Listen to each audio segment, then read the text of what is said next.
అన్నమయ్య జిల్లా పొంగనూరు పట్టణం నుంచి బెంగళూరు వెళ్లే మార్గంలో పొంగమ చెరువు కట్ట నుంచి డాన్ బాస్కో స్కూల్ వరకు రోడ్లు ఏర్పడ్డ చిన్న చిన్న గుంతలు పెద్ద గోతులుగా ఏర్పడ్డాయి. కోట ప్రభుత్వంలో రోడ్డు పనులు మంజూరు చేయడం జరిగింది. గుత్తేదారు రోడ్డు పనులు పూర్తి చేయకపోవడంతో రోడ్డుపై వేసిన కంకర కారణంగా దుమ్ము ధూళితో అనేక మంది అనారోగ్యానికి గురవుతున్నారని, రోడ్లు ఏర్పడ్డ గుంతల వల్ల ప్రమాదాల్లో పలువురు గాయపడ్డ మృతి చెందడం జరిగిందని, వెంటనే ఆర్ఎన్పీ అధికారులు స్పందించి రోడ్డును మరమ్మతులు చేయాలని సిపిఐ నాయకులు డిమాండ్ చేశారు. ఈ కార్యక్రమంలో సిపిఐ నియోజకవర్గ కార్యదర్శి వెంకటరమణారెడ్డి, సిపిఐ పట్టణ కార్యదర్శి రామూర్తి, ఏఐఎస్ఎఫ్ రాష్ట్ర సమితి సభ్యులు మున్నా తదితరులు పాల్గొన్నారు.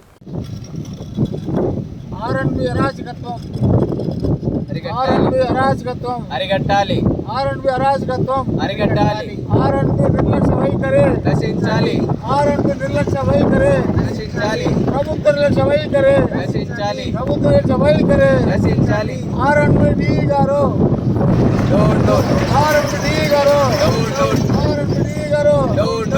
ఆర్ఎన్బి నిర్లక్ష్య వైఖరి నశించాలి. నిర్లక్ష్య వైఖరి నశించాలి. ప్రభుత్వ నిర్లక్ష్య వైఖరి నశించాలి. ప్రభుత్వ నిర్లక్ష్య వైఖరి నశించాలి. ఈరోజు సిపిఐ పార్టీ ఈ కత్తార్లపల్లి బెంగళూరు రోడ్డు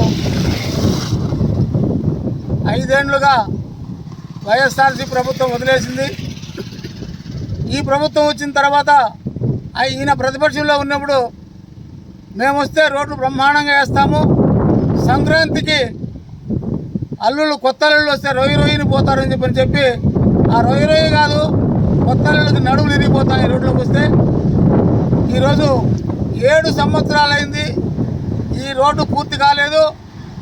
మొన్న మేము ధర్నా పెట్టినప్పుడు ఆర్ఎన్బి అధికారులు స్పందించి మాకు కాంట్రాక్ట్ ఇచ్చాము, ఆ కాంట్రాక్ట్ రాలేదు చెప్పడం జరిగింది.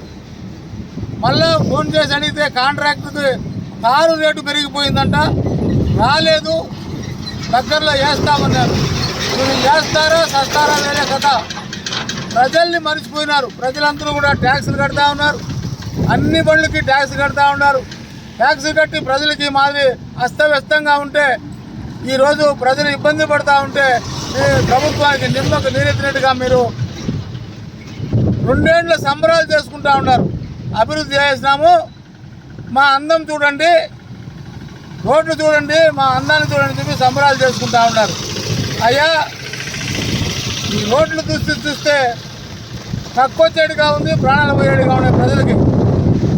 ఇది ఒక వారం లోపల వేయకపోతే ఇదే మంగళవారం రోజు సిపిఐ పార్టీ అన్ని సంఘాలని కూడగట్టుకొని నిరాహార దీక్ష చేయడానికి కూడా సిద్ధపడతా ఉన్నాం. మీకు ఏమాత్రం ఈ రోడ్డు మీద చిత్తశుద్ధి ఉండి ప్రజల మీద అభిమానం ఉంటే కంపల్సరిగా ఈ 8 రోజుల్లో రోడ్డు వేయాలని చెప్పి సిపిఐ పార్టీగా డిమాండ్ చేస్తాను.